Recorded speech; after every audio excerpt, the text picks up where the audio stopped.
My name is Nathan John Feuerstein. Stage name is NF, it's just my initials because my last name's so hard to say, so.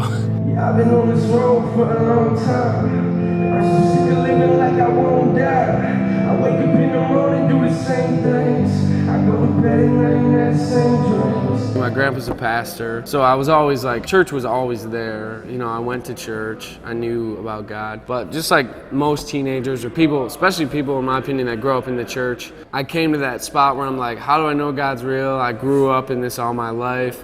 So I went through my little stage of like, I don't know if God's real, I'm gonna do whatever I want. As I got a little bit older and I got way more serious about my music and started, paying to record and doing all this stuff, and I just developed such a passion for it. And I really feel like God kind of like reached out to me through my music and was like, look, I've like given you this, and taken things from your life, because music is what I went to my whole life. Like when I had a problem, I'm not like a come and talk to you about all my issues in my life, you know what I mean? God just takes my problems in my life, puts it in my music, and that's what I do.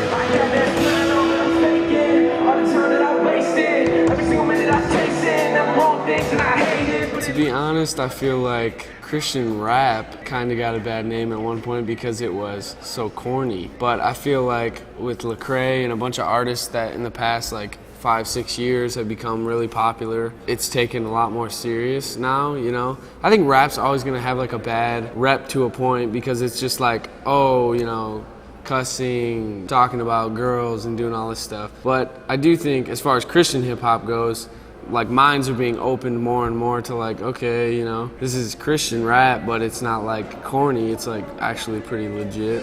Why do I focus on the bad dreams? We all got nightmares, but everything I've been through, you've been right there since I was a kid. My music is like very, sit down and listen to the lyrics and the words and just a lot about life in general and things people can relate to. I literally write about my life all the time. I can tell when I'm writing a song and I'm feeling what I'm writing, or if I'm just writing a song to write a song. I don't want them to feel like they just heard another artist, they just heard another person sing and say, oh, he was talented, that was good. I want them to be to say they actually felt what I was saying. My music's always very serious. A lot of serious things have happened in my life, so I'm able to have conversations with people because people will come up to me after my show and say, hey, this happened to me too. And I like knowing that, that person felt compelled to say, hey, during your show, when you said this or said that, I'm going through that, and I can actually sit down and talk with them a little bit. The way I come about is just kind of a different style. I think everyone has their own lane, and my lane is just I'm pretty serious with my music, and I think a lot of people relate to it.